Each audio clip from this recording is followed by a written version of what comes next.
한 절만 보죠. 요한복음 8장 12절 함께 봉독하시겠습니다. 예수께서 또 일러 가라사대 나는 세상의 빛이니 나를 따르는 자는 어두움에 다니지 아니하고 생명의 빛을 얻으리라. 아멘.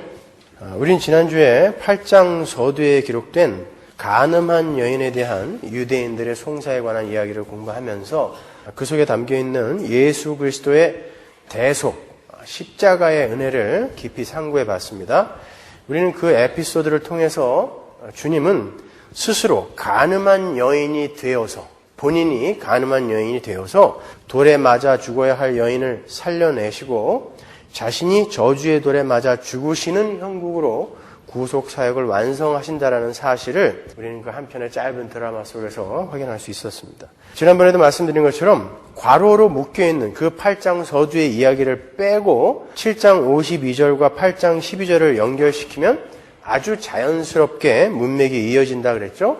예수님께서 초막절 명절 끝날에 8일째 되는 날에 누구든지 목마르거든 내게로 와서 마셔라 하고 당신의 생수 되심을 선포하셨고, 오늘 본문에서는 내가 빛이다 라고 당신의 빛 되심을 선언하십니다. 그것은 초막절이라는 절기 동안에 유대인들이 행했던 두 가지 중요한 행사를 배경으로 유대인들의 무지를 일깨우시며 그들을 복된 자리로 부르시는 복음의 외침이었죠. 오늘 보면은 그중 빛에 관한 내용입니다. 지난번에 우리가 생수에 관한 내용을 공부했으니까 오늘은 빛에 대해서 공부를 해보자고요. 다시 한번 7장과 8장의 배경이 되고 있는 초막절 행사에 대해서 제가 간략하게 설명을 해드리고 본문의 내용으로 들어가도록 하겠습니다. 초막절에는 마지막 8번째 날을 제외하고는 7일 내내 실로암 연못에서 물을 길어다가 제단에 물을 붓는 의식을 행한다 그랬죠. 그 의식은 하나님의 영광이 떠나버린 성전에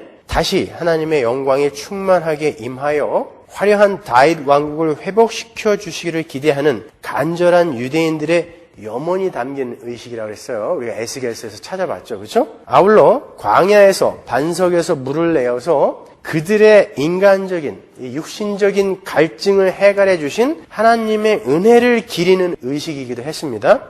뿐만 아니라 유대인들은 초막절 저녁이면 높이가 150피트나 되는 커다란 촛대를 2개나 세우고서 예루살렘 시내를 밝혔다고 그랬죠. 그 촛대는 성소 안에 그 금촛대를 확대한 모양으로, 그 촛대는 가지가 7개죠. 그죠? 똑같은 거예요. 그렇게 큰 촛대였어요. 아주 웅장한 촛대였어요. 도시를 밝힐 수 있을 만한 규모였으니까요. 그리고 성전 안 구석구석에도 촛대들을 세워놓고 성전을 대낮같이 밝혔단 말이에요. 그것은 출애굽 당시에 불기둥과 구름기둥으로, 불기둥과 구름기둥은 같은 겁니다, 여러분. 따로따로 있는 게 아니라 불기둥과 구름기둥으로 자신들을 인도하시고 지켜주셨던 하나님의 은혜를 기림과 동시에 시내산에서 영광의 광채 가운데 유대인들에게만 임했던, 유대인들에게만 밝히셨던 율법 계시를 빛으로 기념하는 거였어요. 그러나 그들은 그러한 하나님의 은혜를 모두 자기 자신들만을 위한 이 세상의 문제 해결의 측면에서 아주 이기적으로 이해를 했었단 말이에요. 그게 아주 중요한 거예요. 그 말은 자기 부인을 그 핵심으로 하고 있는 이 기독교 교리와는 정반대로 유대인들이, 인간들이 여전히 자신들이 부인해야 할 이 세상의 힘과 자신의 힘을 의지해서 이 세상의 행복에 도달하려는 목적에서 그러한 의식들을 행했다라는 거예요. 그게 아주 잘못된 거죠. 반석의 물이나 불기둥, 구름기둥 등은 예수 그리스도와 예수 그리스도로 말미암게 될 은혜의 구원을 상징하는 거였죠. 그렇죠? 아울러 영광의 불 가운데서 주어진 율법 또한 이스라엘에게 왜 구원자 예수 그리스도가 필요한가를 알려주시기 위한 도구에 불과했던 거예요. 그 율법을 통해서 구원에 이르라고 주신 게 아니란 말입니다. 그런데 유대인들은 그러한 것들을 모두 이 세상의 적들로부터의 보호하심이나 당면한 문제들로부터의 해갈로만 이해를 했고, 율법 또한 그들을 구원에 이르게 할 도구요 방법으로 여겼고, 그것은 또한 그들에게만, 자기들에게만 주어진 빛으로 여겼던 거예요.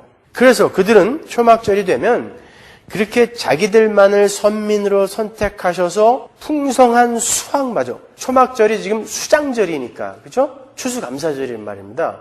그렇게 자기들만을 선민으로 선택하셔서 풍성한 수확마저 허락하신 하나님께 더 큰 수확과 더 안전한 보호하심을 간구하며 그러한 행사들을 했던 거예요. 그건 어차피 그들의 관심은 이 세상의 것들이었고 그러한 세상 것들을 얻어내는 데에 자신들의 그 치성이 한 몫을 톡톡히 할 수 있다라고 생각하여 절기를 지키고 율법을 지킨 것입니다.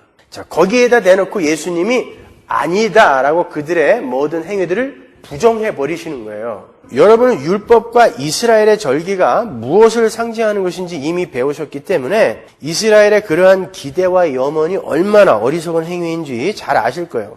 7장과 8장의 배경으로 등장하는 초막절은 수장절이라고도 부른다 그랬죠? 수장절은 창고에다가 추수한 곡식들을 다 이렇게 쟁여놓고 그것을 감사하는 그런 절기란 말입니다. 추석 같은 거예요. 한국의 추석. 미국식으로 하면 추수감사절 같은 날이죠. 그러니까 하나님께서 허락하신 토지의 소산을 감사하는 절기. 그러나 초막절이 담고 있는 핵심적 메시지는 단순히 토지 소산에 대한 감사에만 있는 게 아니었어요. 풍성한 토지 소산이라는 것은 영원한 장막에서 완성될 하나님 나라의 풍요를 상징하는 거였어요. 그래서 초막절인 것입니다.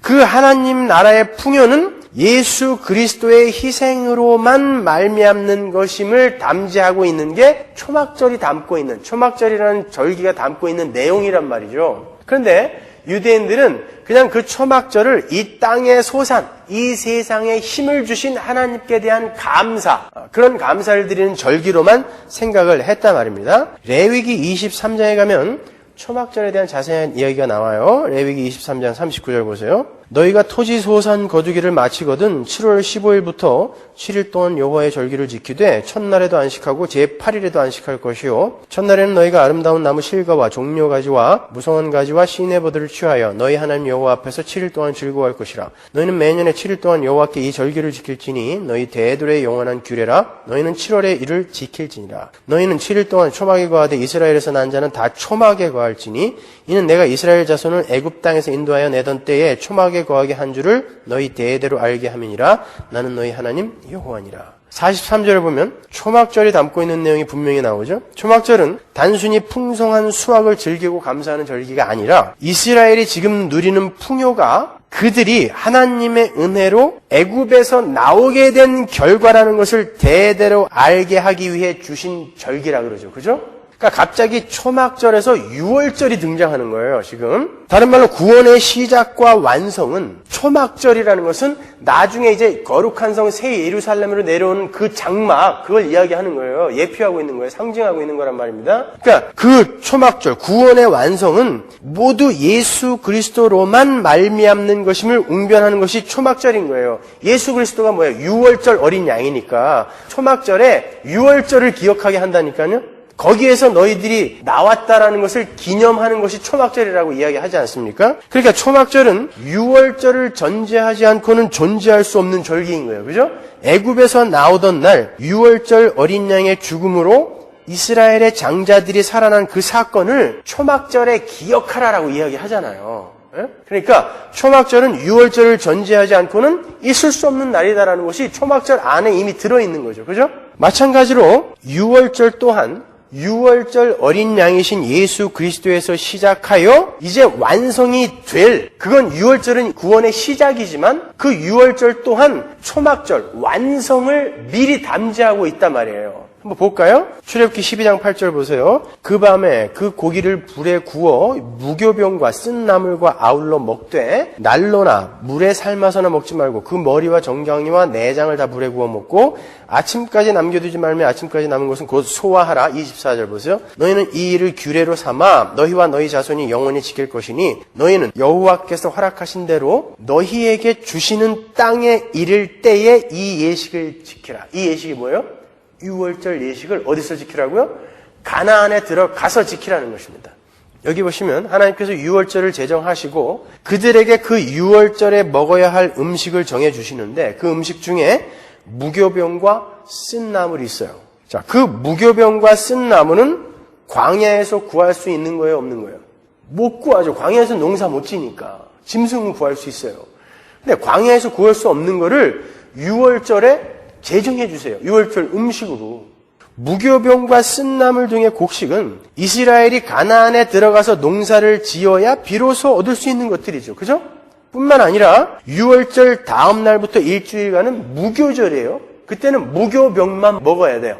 무교병은 곡식이 있어야 만들 수 있는 거예요. 6월절과 무교절은 하나의 절기에 붙어 있는 거예요. 불가분의 관계인 거거든요. 그러니까 6월절 날 먹어야 할 음식에 곡식이 포함되어 있다는 것은 이미 하나님께서 구원을 시작하시면서 그 구원의 완성까지 그 6월절에 집어넣었다는 것입니다. 나는 반드시 너희를 가나안에 넣고 말 거야. 왜? 거기 가서야 곡식을 구할 수 있는데 그걸 6월절에 먹으라고 그러니까. 그렇죠? 처음부터 이러실 거예요, 진짜. 갈 길이 뭔데? 그래서 24절에 보면 그 6월절을 여호와께서 너희에게 주신 땅에 이를 때에 지키라고 하는 거예요.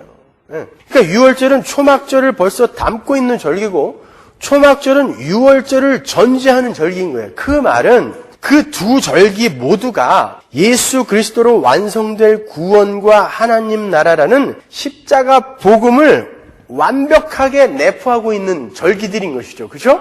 그런데 유대인들은 그러한 절기들을 지키면서 그 절기의 진정한 주인공이신 예수를 알아보지 못하고 6월절에는 6장이죠. 6월절 배경 6장이잖아요.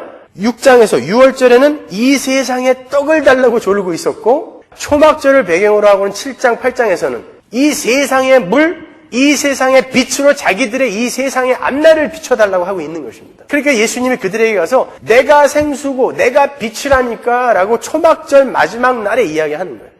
초막절 7째 날까지는 그들이 물 갖다 붓게 놔두고 8번째 날 이제 물 붓기를 그친 그때에 진짜 물이 가서 내가 생수야. 나에게 와서 마셔라. 목마른 자는 나에게 와서 마셔라. 거기다 아무리 물 부어봐야 너희들 행복에 못 이르니까 나에게 와서 마셔라. 그리고 내가 빛이야. 어디다 촛불 켜는 거야? 라고 이야기하는 것입니다. 초막절 절기 지키면서 너희들 뭘 기대하며 무슨 일을 하고 있니? 라고 이야기하시는 것입니다. 그러면 이제 오늘 본문의 주제인 빛에 대해서 한번 살펴보자고요.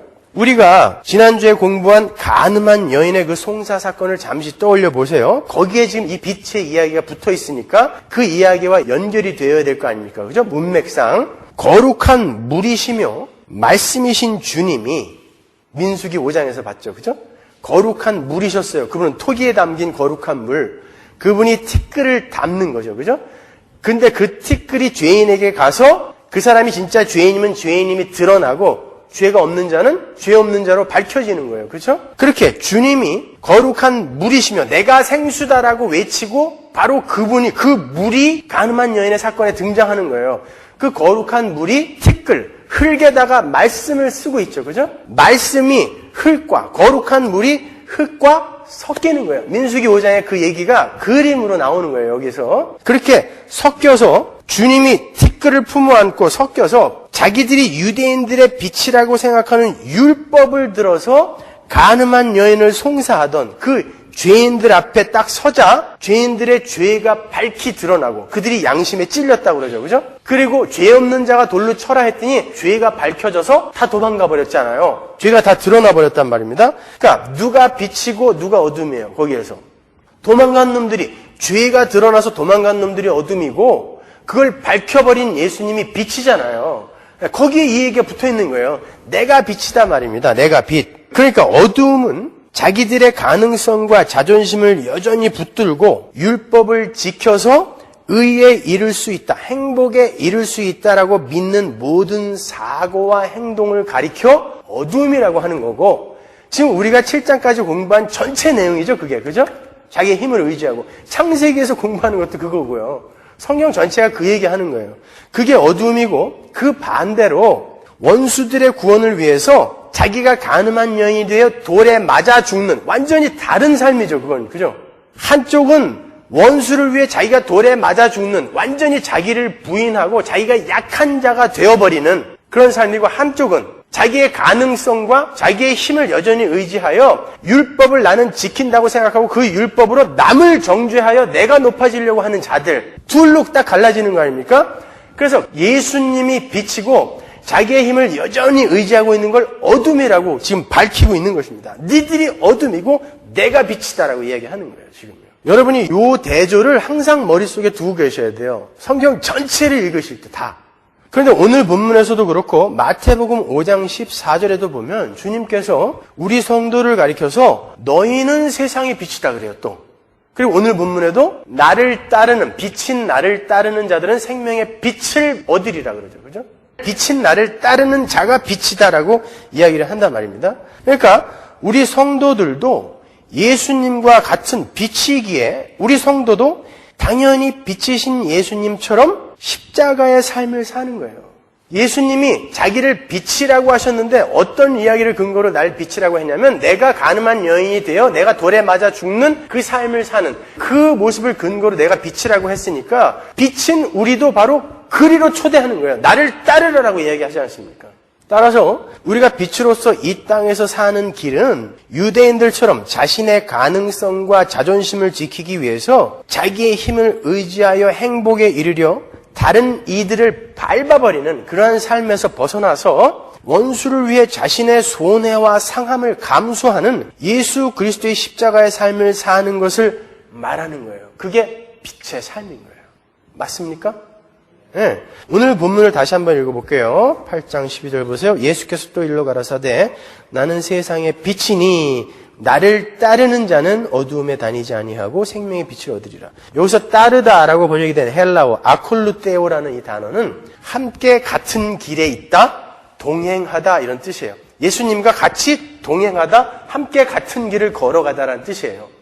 그러니까 교회는 주님과 함께 그가 가신 같은 길을 동행하며 따르는 자들을 일컫는 거예요. 그러니까 그분이 이 땅에서 어떤 길을 어떻게 살다 갔냐고요. 십자가 뽑아들고 로마 병정들을 다 때려 죽였나요? 계속해서 당해주고 그럼에도 용서해주고 끝까지 섬겨주고 마지막 날에는 자기를 팔아버리는 가롯 유다의 발까지 닦아주고 그날 밤에 잡혀가셨단 말이에요. 그 삶을 빛이라고 하고 우리 보고 그 삶을 따라오라는 거예요. 함께 동행하자. 나와 같이 가자. 아콜루테오. 우리가 지난 시간에 공부한 것처럼 주님은 남편이신 하나님을 떠나서 세상과 간음한 교회를 대신하여 대신 돌에 맞아 죽으심으로 다른 말로 십자가를 지시는 것으로 하나님의 새로운 백성을 창조해 내신 거죠. 그죠? 간음한 여인은 바로 우리란 말입니다. 우리 대신, 교회 대신 예수님이 간음한 여인이 되어서 죽고 우리가 새로운 자로 창조된 거예요. 간음한 여인이 의인으로 새롭게 창조되어 버린 거예요. 그래서 예수님은 그에게 감히 너는 가서 이제 죄를 짓지 말아라라고 이야기할 수 있었던 것입니다. 죄인들에게는 그런 이야기 할 수가 없는 거죠. 근데 우리는 이제 의인이 되었기 때문에 그런 이야기를 하는 거예요. 그렇게 새 창조는 하나님의 자애로 말미암고 완성되는 거예요. 그리고 성경은 그렇게 상함과 손해와 비움에 십자가의 삶을 사는 존재를 빛이라는 이름으로 부르고 있는 것입니다. 여러분, 하나님 나라는 절대 세상의 힘으로, 돈으로, 권력으로, 재물로 확장되고 완성되는 게 아니에요. 부자들이 많은 교회는 더욱더 효과적이고 효율적으로 금방 확장이 되고 부흥을 할 것이다. 그런 말도 안 되는 소리는 듣지도 말고 하지도 마세요. 그거는 하나님 나라의 확장의 원리가 아니에요. 하나님의 나라는 바보 같은 십자가의 삶에 의해 확장되고 완성이 되는 거예요. 그게 새 창조의 원리라니까요. 예수님이 십자가를 지시고 교회가 탄생한 것처럼 하나님 나라도 바로 그 십자가의 삶의 원리로 확장되고 완성이 되는 거예요. 그래서 교회는 순교자들의 피를 타고 흘러 지금까지 존재하고 확장되어 온 것입니다. 그 순교자의 삶이 뭐예요? 십자가의 삶이고 그게 세상적으로 보면 바보 같은 삶이라니까요. 교회는 그렇게 십자가의 삶에 의해 확장되고 완성되는 거예요. 그게 하나님 나라의 삶의 원리예요. 하나님 나라 천국에 가면 전부 바보들밖에 없어요. 예수님부터 바보니까 왜 천지를 창조한 하나님이 이 왼수 같은 죄인들, 자기를 십자가에 못 박아 죽여버리는 그 죄인들을 위해 왜 대신 죽어줘요? 바보처럼. 그런 바보들이 모여 사는 곳을 우리가 천국 하나님 나라라고 하는 것입니다. 거기는 모두가 그래서 왕이에요. 왜? 모두가 자기를 희생하여 날 위해 죽어주기 때문에. 그래서 거기에는 다 왕이라고 하는 거예요. 전부 왕관 쓰고 이렇게 있으면 누가 신하고 누가 백성이에요. 그런 의미에서 우리가 다 왕이라고 하는 것입니다. 그래서 그 삶을 이 땅에서 우리가 연습하고 훈련하는 것입니다. 마찬가지로 그 하나님 나라의 완성을 목적으로 하는 예수 그리스도의 새 창조에 우리가 빛으로 초청을 받았어요. 따라서 우리 성도들은 십자가의 삶을 삶으로 입으로 세상에 전파해야 하는 의무와 책임을 부여받은 사람들인 거예요. 그게 예수님의 지상 대명령이고 그걸 쉬운 말로 전도라고 이야기하는 것입니다. 그러니까 그 삶이 전제되지 않은 전도는 말짱 꽝이에요. 그래서 제가 옛날에 전도하러 선교하러 떠나기 전에 먼저 전도가 뭔지 선교가 뭔지 알고 가라 그런 거예요. 근데 어떤 사람들이 김성수 목사는 전도를 굉장히 무시한다 이렇게 이야기했는데 그런 얘기가 아니라니까요. 아니 하나님의 백성이 전도 안 하고 어떻게 살아요? 근데 무작정 뛰들르고 나가갖고 예수천당 부신즉 이런 걸 하지 말라는 거예요. 전도는 반드시 십자가의 삶을 전제하고 출발해야 되는 것입니다. 그렇지 않고는 엉뚱한 사람들만 끌어모아 문제만 일으키게 되는 거예요. 예수를 믿게 되면 어떤 손해를 보고 어떤 것까지 각오해야 되는가를 확실히 전해주고 불러오라는 것입니다. 그러려면 내가 십자가의 삶을 먼저 보여줘야 되는 거예요. 그들에게. 아니 예수를 믿으면 저렇게 바보가 돼야 되는구나를 보고 오는 사람이 진짜라니까요. 우리 교회는 좋은 프로그램이 있어요. 우리 목사는 노래도 잘해요. 이래갖고 데려와봐야 구경꾼만 늘어나는 것입니다, 여러분. 전도는 십자가의 삶을 반드시 수반하여 전해지는 복음을 이야기하는 거예요. 우리의 전도를 통해서 그러한 전도를 통해서 창세전에 택해진 하나님의 백성들이 돌아오게 되는 거고 우리의 전도는 십자가의 삶을 전제해야 되는 거예요. 그렇게 해서 새 창조는 완성이 되어져 가는 거예요. 우리의 십자가의 삶을 통해 하나님의 백성이 하나하나 하나님 나라로 들어오게 되니까.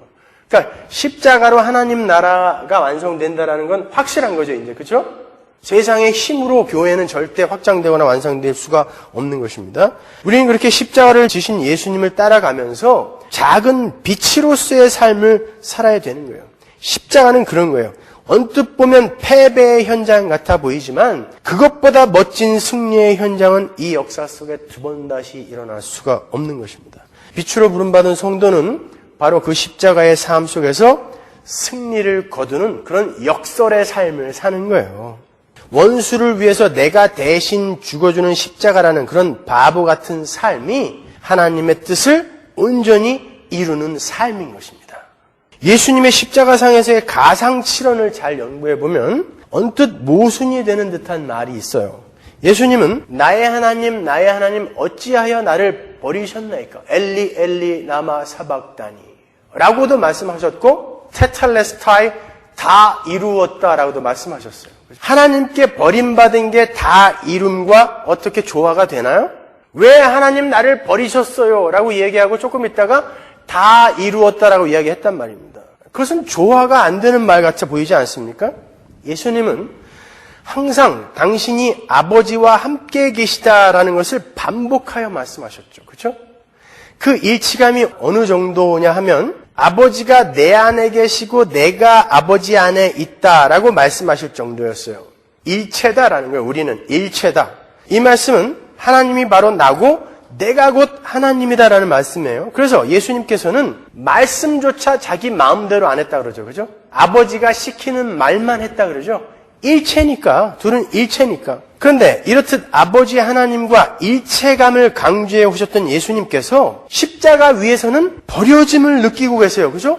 왜 나를 버리셨어요? 그래요. 그 전까지, 바로 그 전날 저녁까지는 아버지가 나고 내가 아버지야. 내가 아버지 안에 있고 아버지가 내 안에 계셔. 그리고 너희들도 그렇게 아버지 안에 내 안에 있게 될 거야 라고 이야기했으면서 바로 그 다음날 십자가에서는 아버지여 어찌하여 나를 버리셨나이까 라고 이야기한단 말입니다. 왜 그랬을까요, 여러분? 일체감과 버려짐은 서로를 인정하지 않아요. 그죠? 일체감을 이야기하셨던 분이 지금 버려짐을 이야기하고 있다고요. 이 일체감과 버려짐은 조화가 되지 않는, 서로를 인정하지 않는 단어들이란 말이에요.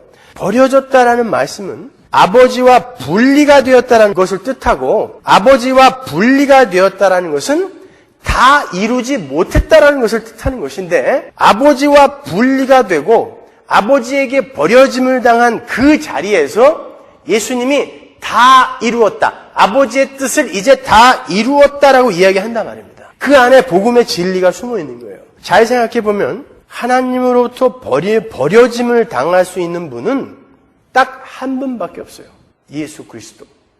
이 세상에는 예수님 말고 하나님 아버지와 일체될 수 있는 존재가 전무하죠. 그죠? 근데 버려짐이라는 건 분명 일체였다라는 것을 전제하는 말인 거예요. 일체가 아니었는데, 하나가 아니었는데 버려지긴 뭘 버려져요. 이 세상에서 하나님으로부터 버려짐을 당할 수 있는 분은 하나님과 일체였던 예수밖에 없는 거죠. 우리는 원래 티끌이었고 무였기 때문에 하나님으로부터 버려진다는 것조차 감을 못 잡아요, 우리는. 그게 무슨 이야기인지도 몰라요. 그러나 예수님만 버려질 수 있는 것입니다. 죄인들은 하나님과 일체가 된 적이 없기 때문에 버려진다라는 것을 어떻게 감을 잡아야 될지 몰라요. 근데 하나님의 아들이신 성자 하나님 예수 그리스도께서는 하나님 아버지로부터 버려진다라는 것이 무엇인가를 정확하게 아셨어요. 그래서 어찌하여 나를 버리셨나이까라고 그렇게 외쳤던 거예요. 근데 그럼에도 불구하고 자기 생명과 존재에 대한 자신의 주도권을 전혀 인정하지 않고 자기 생명조차 자신의 의지대로 하지 않고 자신과 일치된 어떤 분에 의해 좌지우지될 수밖에 없는 철저한 자기 부인을 십자가에서 보여준 거예요. 자기 생명조차 자신의 의지대로 할 수 없고 자신과 일치된 어떤 분에 의해 모든 게 좌지우지될 수밖에 없는 그런 철저한 자기 부인이 벌어지는 장소가 바로 십자가, 예수 그리스도의 십자가인 거예요. 그러한 철저한 자기 부인의 장소에서 비로소 다 이루어짐이 나타나는 것입니다. 하나님 나라는 내가 부인이 되고 하나님 이외의 모든 존재가 다 부인이 되고 하나님의 생명력이 나를 주관하는 것을 하나님 나라라고 하는 것입니다. 예수 그리스도의 십자가에서 바로 그 일이 나타난 거예요. 예수님이 버려짐을 당한 예수님이 버려짐이 뭔지 알았고 그게 얼마나 무서운 건지 알았는데 자기의 생명을 스스로 주관할 수 있었음에도 불구하고 완전히 순종해버리고 그 목숨까지도 아버지께 맡겨버린 온전한 자기 부인, 그게 다 이루어짐인 것입니다. 성도는 이 땅에서 그 삶을 배우고 가는 거예요. 이 땅에서 성도는 자기를 다 비우고 내 욕심, 내가 도달하려고 했던 이 세상의 행복 같은 거 다 내려놓고 하나님을 쫓아 사는 삶이 진짜 행복한 삶이군요를 깨닫고 온전히 하나님께 완전히 순종할 수 있는 자, 그게 자기 부인이거든요. 자기를 다 비울 수 있는 자로 쥐어져 가는 거예요. 그게 기독교인 것입니다. 그러니까 여러분은 예수를 믿고 이 땅에서 여러분이 원하는 것들을 자꾸 얻어내고 있으면 안 돼요. 그는 잘못 가고 있는 거예요. 오히려 여러분은 그런 것들을 자꾸 내려놓는 삶을 살게 되어야 정상인 것입니다. 여러분은 자꾸 버려져야 되는 거예요. 아버지의 뜻의 온전한 이루어짐은 아버지의 뜻에 의해 버려져도 내 자아가 등장하지 않는 분에 의해서만 가능한 거예요. 아버지의 뜻의 온전한 이루어짐은 온전한 자기 부인인 온전한 순종으로만 이루어지는 거예요. 그래서 예수님의 버려짐이 예수님의 다 이루어짐이 되는 거예요. 예수님의 버려짐 말고 아버지의 뜻은 결코 이루어질 수 없어요. 예수님이 그렇게 버려지는 현장에서 끝까지 자기의 자아를 드러내버리지 않았기 때문에 그 버려짐에서 온전한 이루어짐이 일어난 거예요. 그래서 하나님으로부터 버려질 수 있는 유일한 성자 하나님께서 십자가에서 버려짐을 당하고 그 속에 당신의 백성들을 품어 안으심으로 우리 성도가 하나님 아버지에게 버려짐을 당하게 된 거예요. 잘 이해하셔야 돼요. 그럼 우리 다 버려진 건가? 맞아요. 십자가에서 여러분은 다 버려진 거예요. 근데 우리는 그렇게 예수 안에서 하나님에 의해 버려짐을 당하면서도 자기의 생명과 존재의 주도권을 주장하지 않은 온전한 순종의 사람들이 된 거예요. 그 버려짐의 현장에서. 그래서 우리 성도만이 하나님으로부터 버려졌다라는 그런 경험과 체험을 할 수 있어요. 여러분만 버려짐의 그 고통을 여러분만 느낄 수 있어요. 세상 사람들보다 성도가 왜 고난을 이 땅에서 더 당해야 되느냐? 여러분은 그 버려짐의 현장 속에서 여전히 내 욕심과 내 주장을 내어놓지 않고 내 지혜를 내어놓지 않고 내 힘을 내어놓지 않고 하나님의 뜻에 온전히 순종하는, 사랑하며 용서하며 섬기는 그 삶을 살아냄으로 해서 여러분의 삶 속에서 하나님의 뜻을 온전히 이루는 거예요. 거기에서 전도가 일어나고 거기서 하나님 나라가 확장이 되고 그것을 거룩이라고 하는 것입니다. 그래서 성경에는 하나님의 뜻은 이것이니 곧 성도의 거룩이라도 이야기하고 하나님의 뜻은 이것이니 내게 주신 자 중에 하나도 잃어버리지 않는 거라고도 이야기하는 거예요. 똑같은 이야기니까. 그러니까 이 땅에서 우리는 그거 하다가 가는 것입니다. 요한복음 6장 40절 보세요. 내 아버지의 뜻은 아들을 보고 믿는 자마다 영생을 얻는 이것이니 마지막 날에 내가 이를 다시 살리리라 하시니라. 우리도 예수 그리스도의 증인으로 세상에 보내졌잖아요. 그러니까 우리를 보고 세상 사람들이 창세전에 택하신 하나님의 백성들이 하나님을 볼 수 있어야 되는 것입니다. 그게 증인이니까. 우리가 바로 이 예수의 삶으로 부르심을 받은 거예요. 그러한 하나님 아버지의 뜻은 예수 그리스도의 버려짐에 의해 온전히 다 이루어졌어요. 그런데 그 십자가상에서의 예수 그리스도의 버려짐 속에 우리가 함께 동행하고 있었고 예수님의 버려짐의 삶이 하나님 아버지의 뜻을 다 이루어낸 것처럼 우리의 삶도 하나님 아버지의 뜻이 다 이루어지는 데에 동참하게 되었고 우리는 우리의 인생 속에서 바로 그러한 십자가에서의 버려짐을 실제화하여 경험하면서 사는 것입니다. 그래서 여러분은 계속 이렇게 버려지는 거예요. 왜 하나님은 예수 믿는 나를 이렇게 돌아보지 않는 거야? 그런 기도 한두 번씩 다 해보셨죠? 버려진 것입니다, 여러분. 그러나 거기에서 하나님의 뜻이 다 이루어진다니까요. 이거 이해하셔야 되는 건데. 그러니까 오늘날 기독교가 얼마나 잘못 가고 있는 거예요. 그죠? 오늘날 기독교는 예수를 이용하여 자기가 원하는 모든 것이 다 이루어진다고 사기치고 있어요. 천만의 말씀. 여러분은 버려지는 거라니까요. 이 땅에서. 그러나 그 속에서 믿음을 발휘하여 하나님을 끝까지 안 놓는 걸 기독교, 성도라고 하는 것입니다. 그러니까 이 땅에서 여러분은 그 삶을 잘 살다 가시면 되는 거예요. 정리해드릴게요. 십자가상에서 일어난 예수 그리스도의 버려짐에 의해 교회가 탄생됐어요. 참 빛에 의한 새 창조가 일어난 거예요. 참 빛은 누구다? 예수 그리스도. 간음한 여인이 되어 돌에 맞아 죽어버린 예수 그리스도가 참 빛이에요. 그 삶에 의해 새 창조가 일어났어요. 그런데 주님은 우리를 일컬어서 자기와 똑같은 빛이라고 칭해 주세요. 그리고 아버지가 당신을 보낸 것처럼 우리를 세상에 보내신다라고 말씀하셨어요. 주님은 우리를 새 창조 사역의 동역자로 부르신 거예요. 따라서 우리 성도의 삶은 이 땅에서 버려짐의 삶을 살면서도 여전히 자기의 주장이나 이견을 제시하지 않고 털 깎는 자 앞에서의 어린 양처럼 온전한 자기 부인을 세상에 보여줌으로 해서 털 깎는 자 앞에서의 어린 양의 잠잠함이 어떤 건지 모르는 분은 수잔 집사님한테 물어보세요. 직접 여러 차례 목격을 하신 분이니까 진짜로 꼼짝을 안 한대요. 찍소리도 않는데요. 양은 예수님이 그래서 어린 양인 것입니다. 그렇게 십자가에서 버려짐을 당하고 죽임을 당하는데 쪼개짐을 당하는데 찍소리 안 하고 내 의견, 내 존재, 내 생명조차 내가 주장하지 않는 것. 그게 바로 성도의 삶인 거예요. 그게 아버지의 뜻을 이루는 새 창조를 완성해내는 삶인 거예요.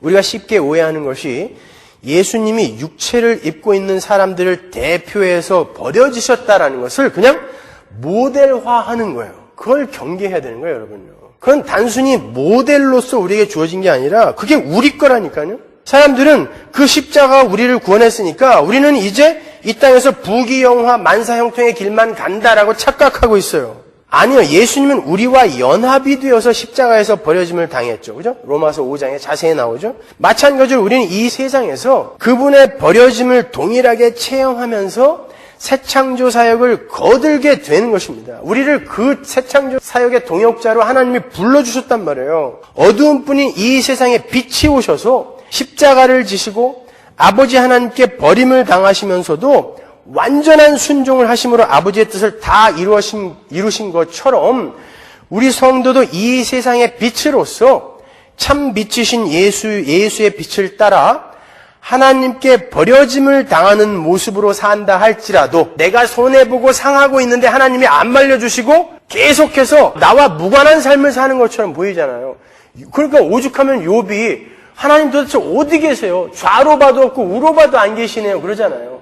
시편 기자들이 얼마나 그런 고백을 많이 했어요. 하나님 도대체 왜 안 말려주세요? 왜 내 삶을 이렇게 그냥 놔두세요? 라고 이야기하지 않습니까? 그 삶 속에서 여러분이 하나님의 뜻에 맞는 삶, 잘 살아냄으로 해서 여러분의 삶 속에서 새 창조가 일어나게 되는, 여러분의 삶을 통해 새로운 하나님의 백성들이 하나님께로 돌아오게 되는 그 일을 이루라고, 예수처럼 그 일을 이루라고 하나님이 여러분을 그렇게 버려짐에 어두움 속에 내버려 두시는 거예요. 그걸 기다림의 삶, 믿음의 삶이라고 하는 것입니다. 그러니까 그런 일들이 일어나면 잘 참으세요.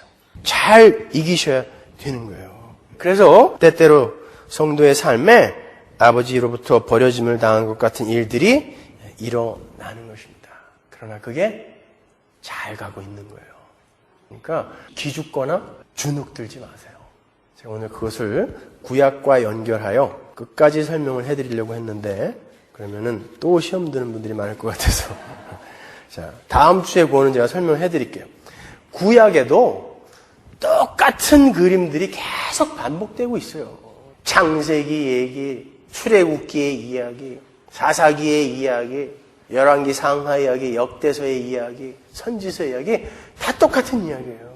힘 빼인 것입니다. 힘 빼. 너희들이 누구 앞에서 힘주고 있어? 진짜 생명수이고 진짜 참빛이 와 있는데 너희들이 누구 앞에서 힘주고 있어? 아니 너희들이 율법을 갖고 참 율법의 완성자가 오셨는데 율법으로 그 율법의 주인을 때려 죽이려고 그래? 힘 빼! 너희들은 이 구원자 예수에 의해서만 구원받을 수 있는 자야. 그러니까 힘 빼라. 선악과 먹지 말라 그러면 먹지 말았어야지. 왜 그거 따먹고 난리야? 이제 내가 먹지 말라고 하는 건 먹지 마. 그거 가르쳐 주려고 여러분의 역사와 여러분의 인생을 하나님이 허락하신 것입니다.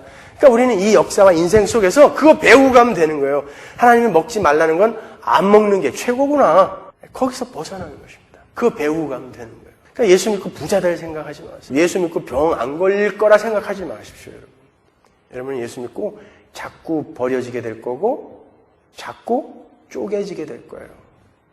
그러나 그 삶 속에서 여러분은 새 창조 사역에 동참하는 그 영광스러운 사역에 동참하는 하나님의 백성의 삶을 살 수 있는 거예요.